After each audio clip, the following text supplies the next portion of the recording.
দর্শক আসসালামু আলাইকুম। আমি আমাদের একটা কমন বক্সে একটা ভিডিও দেওয়ার জন্য আসলাম। তো একজন আমাকে কমন বক্সে জানিয়েছেন যে ওস্তাদ আমার পেশাবের আগে পরে নিঙ্গর মাঝে বিষ করে, তো কি গাছগাছড়ার দ্বারায় এই বস্তুটা ক্লিয়ার হবো বা নিঙ্গর বিষ আমার কমবো, এই বস্তুটা আমাকে একটু গাছগাছড়ার মাধ্যমে আমাকে বুঝিয়ে দিন। তো এখন আমি সেই গাছটার কাছে আসলাম। তো গাছটা আমি আপনাদেরকে দিব।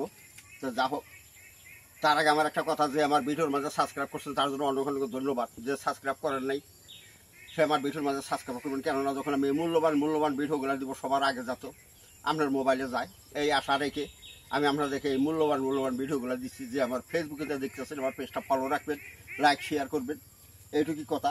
তো এখন আমি গাছটাকে দেখাইতেছি কোন গাছের দ্বারায় আপনার পেশাবার আগে পরে যেটা নিঙ্গতে বিষ করে, এই বিষ ভালো হবেন কোন গাছের দ্বারায়, এই গাছটা আমি এখন আপনাদের সম্মুখে তুলে ধরছি। যা হোক, এখন আমাদের সাথে থাকেন। গাছটা আমি এই জায়গায় আছে, গাছটা আমি টান্দা উঠাইতেছি। গাছটা দেখলে অবশ্য সবাই চিনবেন, সবাই পরিচিত গাছ। এই যে দেখেন গাছ, এই গাছকে সবাই চিনেন। এই দেখেন, এই যে গাছটা, এই গাছের দ্বারাই আপনার এই বেমার ভালো করতে পারবেন।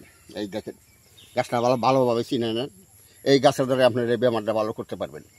এর নাম আছে, এক জায়গায় এক নামে একজন ডাকে। আমাদের এই জায়গায় কয় কাঠা খুঁড়িয়া, কেউ কয় কাটা নটা, কেউ কয় বোল খুঁড়িয়া, কিন্তু বোল খুঁড়িয়া এটা না। বোল খুঁড়িয়া কোনটা, যেটাতে কাটা নাই সেটা কয় বোল খুঁড়িয়া। তো এই গাছের এইখানি করে শিকড় কাটিয়ে নেবেন, এই গাছের এইখানি করে শিকড় কাটিয়ে নেবেন। এই যে আমি হাতটা ধরছি, এইখানি করে শিকড়ি কাটিয়ে নেবেন। কাটিয়ে না কি করবেন, এই শিকড়টা 4-5টা শিকড় উঠাইয়া এই শিকড়টা ভালোভাবে ধুইয়া নিয়ে তারপর কি করবেন, পাঠাতে ছেঁচড়াবেন। নাইবা যে কোনোভাবে এই বস্তুটা মানে চূর্ণ করবেন। চূর্ণ কইরা রস কইরা, এই রস কি করবেন, 4 কাপের আধা কাপ করে রস প্রত্যেক সকালে বাসি পেটে আপনি খাবেন। বাসি পেটে খাইয়া কি করবেন, পানি 1 গ্লাস বেশি খাইয়া দিবেন।